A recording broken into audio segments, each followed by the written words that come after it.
Hey guys, welcome back to All-Wheel Drive, another episode on the motorcycle front. I got an opportunity to ride the Aprilia RS660. It's a bike I've been very intrigued about. We've heard a lot of commentary about how great this bike is, what it means to the new era of super sport, and that it's essentially like an RSV split in half. And I needed to find out if that is essentially true. And I gotta say, I've had it for about 15 minutes, and I've been riding this thing on some curvy roads, and it is one of the most, let me just start by saying, one of the most comfortable bikes I think I've ever thrown a leg over.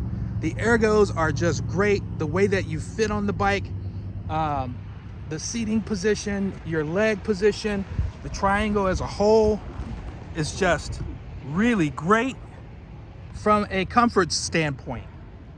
Aesthetically, very pleasing to the eye. I don't like this color. This is not one that I would ever own, but up close with it and actually interacting with it, it doesn't bug me as much as I thought. I think the contrast of the red wheels just takes it to another level. So let's get into the power. First, I'm gonna let you hear this thing. It is not what I expected. Now I gotta preface by saying it's got an aftermarket exhaust on it. And if you look at it, you can tell it's one of them noisy ones. And it's a full system.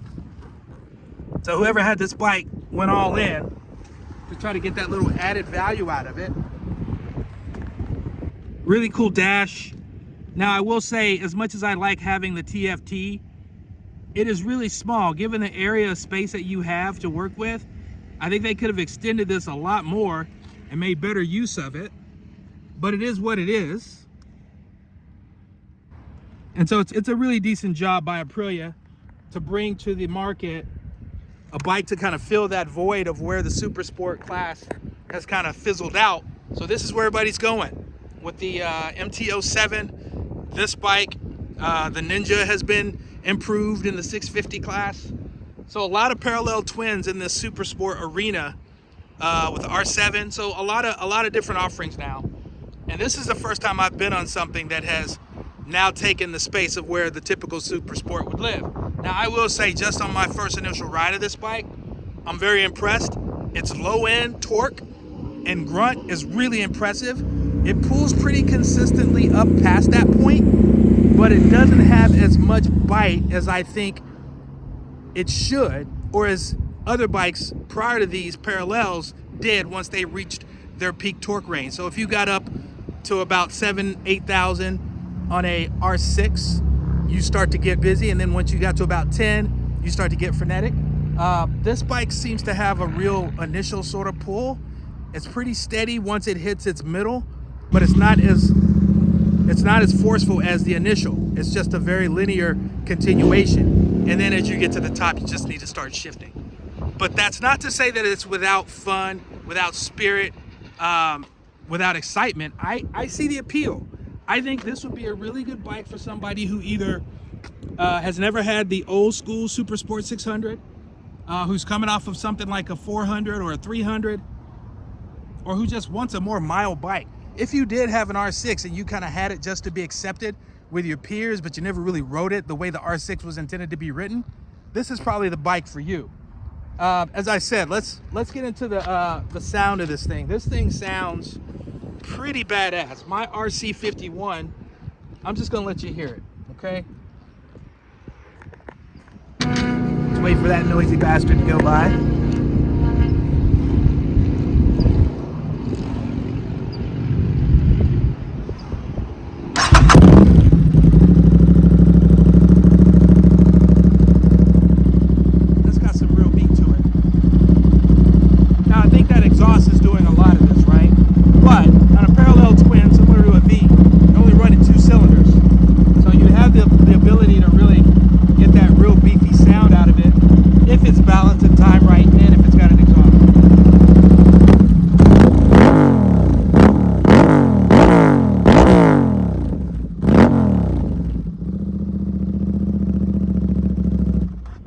Parallel. It's a small displacement bike, but it's very impressive. I'm very impressed with the fit and finish.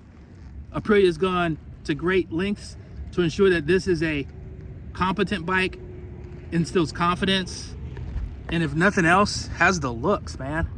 It's a really sharp bike. I remember when it first came out, I was really taken by how well they incorporated the styling from the RSV to this bike to make it appealing to the masses, and it's a really good job. Like I said, from the power standpoint, you know, I'm riding bigger bikes. I'm riding leader bikes. Even a GSXR 750 really is such a far step between this and a 600. Again, it's going to be for somebody who's coming off of one of those bikes I mentioned before. But I do think that if I had enough bikes in my fleet and I wanted something that was a little less intense, something that's a little more fun, that I could push to limits that I would never feel threatened by, I'd never feel in danger by doing so, I would have a good time on this bike. I'm gonna spend a little bit more time on it and just kind of get a thrill out of it. It's pretty cool. But I wanted to at least check it out and see what it's about.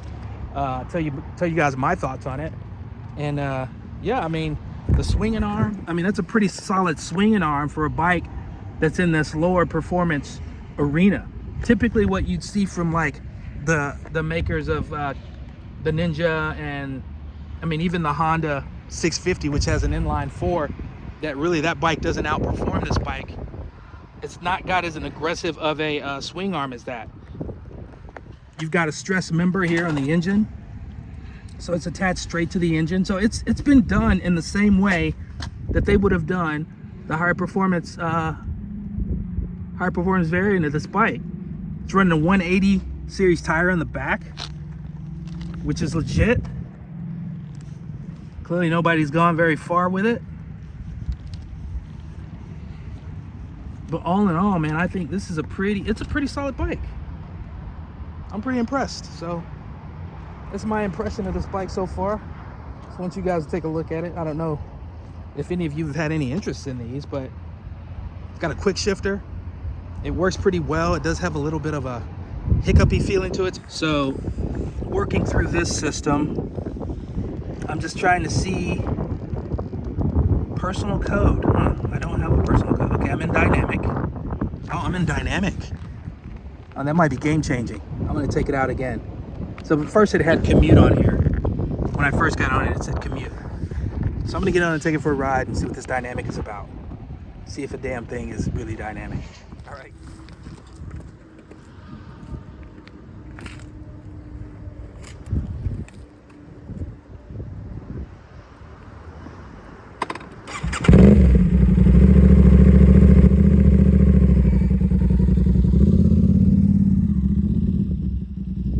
Okay guys, so I'm back from my ride on the RS660, and it was cool. I thought it was a fun bike, like I said, and I think it would be a good intro to a sport bike for a lot of people. I mentioned on the earlier part of the video that I finally got the thing to go into dynamic, and to be honest, I didn't feel a ton of difference.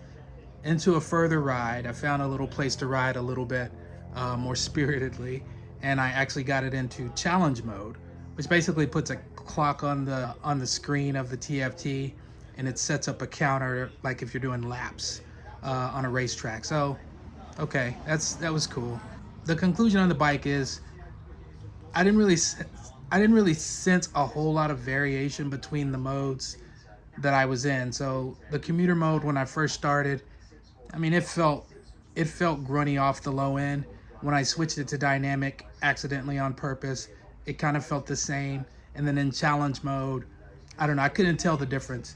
But I will say, in first gear, that thing will do wheelies all day long. Something with the IMU and the system itself, when I tried to, dump the clutch for wheelie in second, it just kept interfering, so I couldn't get it to do it in second with the clutch assist.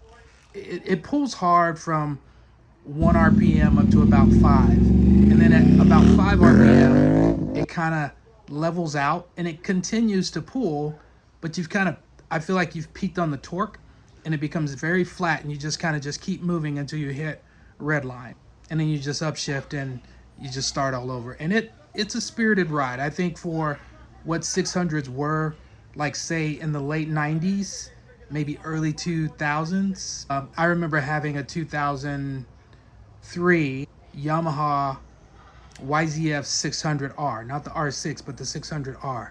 And I think that had about 90, something like 95, 98 brake horsepower. And I could get wheelies in that pretty easily, not just in first gear power wheeling, but in second gear with the clutch, and then third gear if you're revving it high enough. And you got to keep in mind, those bikes revved up to about 14,000 RPMs. So all those super sport bikes of that era, the old school super sport class, the R6, the 636, the 600RR Honda, those bikes rev so high that you can wheelie in third gear if you're winding it up enough. These parallel bikes, they're not going to do that. At least I wasn't able to do it. If you're able to do it, you're a far better rider. To you, the RS was about 100 horsepower, so you're getting about 92, 94 to the wheel as well. So very similar in output, but the delivery is different. Again, low end to a point, and then mid-range flat. On the old school 600s, it's mid-range-ish, high range, power comes on really hard. So it's just a different delivery system and then power band altogether. So all in all, it was a fun bike. It was a good ride. I had a great time. Seriously comfortable. I really enjoyed the comfort on that bike. Compared to my double R, compared to my RC, I feel like it was more comfortable than both of those. And I could ride that bike all day long. Getting back on my RC afterwards, it was very clear that I was dealing with a different animal. Initially, when I got on that RS660, the first impression from the idle, it just sounded raucous. And when I took off on it, that first twist of the throttle in first gear was just, it was very impressive. I felt like, whoa, is this a competitive consideration for my RC? And it only was for about 3 RPM.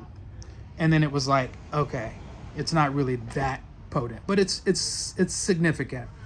That was my ride on the RS660 Aprilia. Pretty good. I give it a thumbs up for the person who's looking for that. If you're one of those people I mentioned earlier, I think it would be a great bike for you. If, like I said, if I had, let's just say the bikes I have now, and I wanted a smaller bike that I could just really hone my skills with, that'd be a great bike. That was one of the things I left thinking was practicing wheelies and just all-out riding hard on a bike that's not going to ever be intimidating, or that I'd never push so hard that I'd be outside of my control. It would be fun. So hope you enjoy the video. Until next time, stay safe. All-wheel drive. Peace out.